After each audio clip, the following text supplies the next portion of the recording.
Hello সবাইকে, আজকে তোমাদের সাথে আমাদের বাড়ির গণেশ পুজোর পরের দিনের ব্লগটা শেয়ার করব।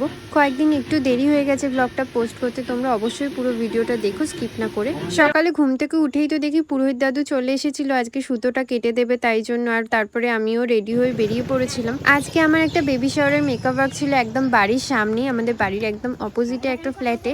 তাই হেঁটে হেঁটেই চলে গেছিলাম বোনকে সাথে নিয়ে।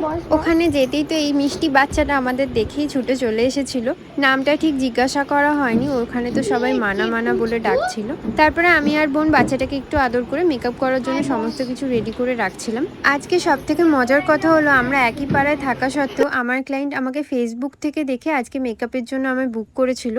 এরপর প্রথমে আমাকে বলেছিল শাড়িটা পরিয়ে দিতে, আর তারপর কয়েকটা রিচুয়ালস ছিল সেগুলোই করে নিচ্ছিল আর আমি ওয়েট করছিলাম।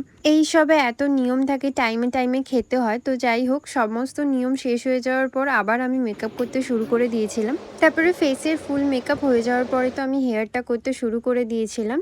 আচ্ছা, তোমরা যারা যারা আমার প্রতিদিনের ভিডিওগুলো দেখছো তোমরা প্লিজ কমেন্ট করে জানিও তোমাদের সবার কেমন লাগে আমার প্রতিদিনের ভিডিওগুলো।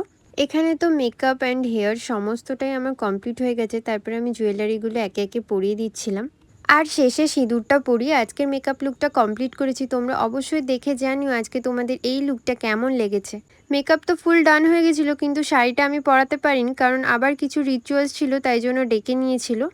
এখানে দেখো আমার ক্লায়েন্ট যে মাথায় টিকলিটা পরিয়েছিল, আমি বলছিলাম বারবার নামিয়ে পড়তে, কিন্তু সে উঠিয়ে পড়বে। পরে দেখো আমি যখন বলছি একটু নামালে ভালো লাগবে, সে কি বলছিল, বড্ড নেমে গেল।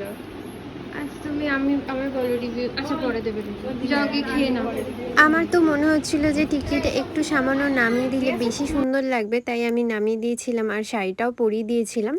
তারপর সমস্তটা কমপ্লিট হয়ে যাওয়ার পরে আবার কিছু রিচুয়ালসের জন্য ডেকে নিয়েছিল, আর আমি কোনো ফটো ভিডিও করতে পারছিলাম না। তারপরে আমি আর বোন একটু খেয়ে নিয়ে ফটো তুলছিলাম কয়েকটা এখানেই বসে বসে। আর তোমরাই দেখে জানিও টিকলিটা নিচে পড়ে ভালো লাগছে কিনা। তারপরে আজকে আমার ক্লায়েন্ট একটা মিষ্টি রিভিউ দিয়েছিল আমাকে। বলো কেমন লাগলো আমার কাছে সেজে? আমি খুব স্যাটিসফাইড, আমার খুব পছন্দ হয়েছে।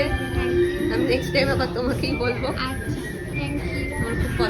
এরপরে তো আমি বাড়িতে চলে আসি, আর এখানে একটা কি সুন্দর নয়নতারা গাছ দেখেছিলাম, আমার খুবই পছন্দ হয়েছিল এই ফুলটা। তাই ফুলগুলোর একটু ভিডিও নিয়ে বাড়িতে চলে এসেছিলাম, আর বাড়িতে গিয়ে কিছুই করার ছিল না, বসে বসে ফোন দেখছিলাম।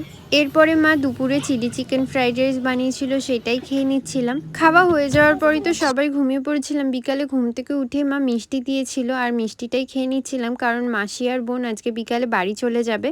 মেশো বিকালই বোনকে আর মাসিকে নিতে চলে এসেছিল আমাদের বাড়িতে। আর এরপর ওরা চলে যাওয়ার পর মনটা খুবই খারাপ হয়ে গেছিলো, বাড়িটা কেমন ফাঁকা ফাঁকা লাগছিল। কয়েকদিন খুবই মজা করেছিলাম আমরা।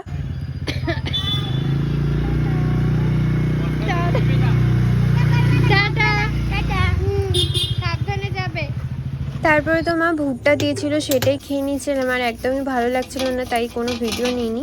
তোমাদের সবার আজকের ব্লগটা ভালো লাগলে অবশ্যই আমার ইউটিউব চ্যানেলটাকে সাবস্ক্রাইব করে দিও। আজকের জন্য এতটাই, তোমাদের সাথে কাল দেখা হচ্ছে, টাটা।